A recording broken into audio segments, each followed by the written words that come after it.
Chapter 23, Square Sweets That Look Round. Everybody stopped and crowded to the door. The top half of the door was made of glass. Grandpa Joe lifted Charlie up so that he could get a better view, and looking in, Charlie saw a long table, and on the table there were rows and rows of small white square-shaped sweets. The sweets looked very much like square sugar lumps, except that each one of them had a funny little pink face painted on one side. At the end of the table, a number of Oompa Loompas were busily painting more faces on more sweets. "There you are," cried Mr. Wonka. "Square sweets that look round." "They don't look round to me," said Mike TV. "They look square," said Veruca Salt. "They look completely square." "But they are square," said Mr. Wonka. "I never said they weren't." "You said they were round," said Veruca Salt. "I never said anything of the sort," said Mr. Wonka. "I said they looked round." "But they don't look round," said Veruca Salt. "They look square." "They look round," insisted Mr. Wonka. "They most certainly do not look round," cried Veruca Salt. "Veruca, darling," said Mrs. Salt, "pay no attention to Mr. Wonka. He's lying to you." "My dear old fish," said Mr. Wonka, "go and boil your head." "How dare you speak to me like that?" shouted Mrs. Salt. "Oh, do shut up," said Mr. Wonka. "Now, watch this."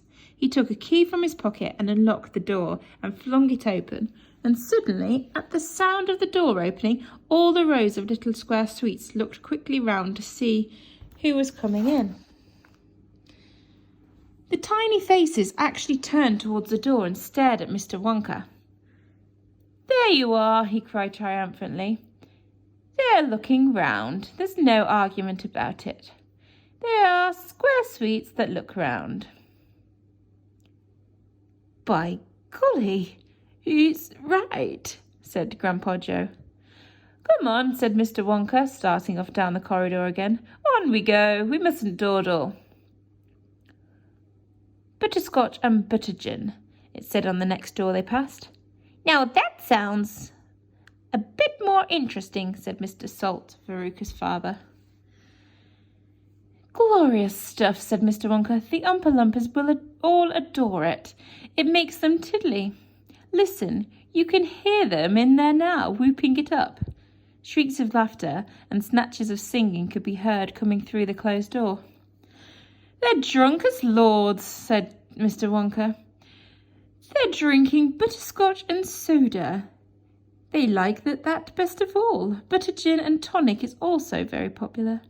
Follow me, please. We really mustn't keep stopping like this." He turned left. He turned right. They came to a long flight of stairs. Mr. Wonka slid down the banisters. The three children did the same. Mrs. Salt and Mrs. Teavee, the only women now left in the party, were getting very out of breath. Mrs. Salt was a great fat creature with short legs, and she was blowing like a rhinoceros. "This way," cried Mr. Wonka, turning left at the bottom of the stairs. "Go slower," panted Mrs. Salt. "Impossible," said Mr. Wonka. "We should never get there in time if I did." "Get where?" asked Veruca Salt. "Never you mind," said Mr. Wonka. "You just wait and see."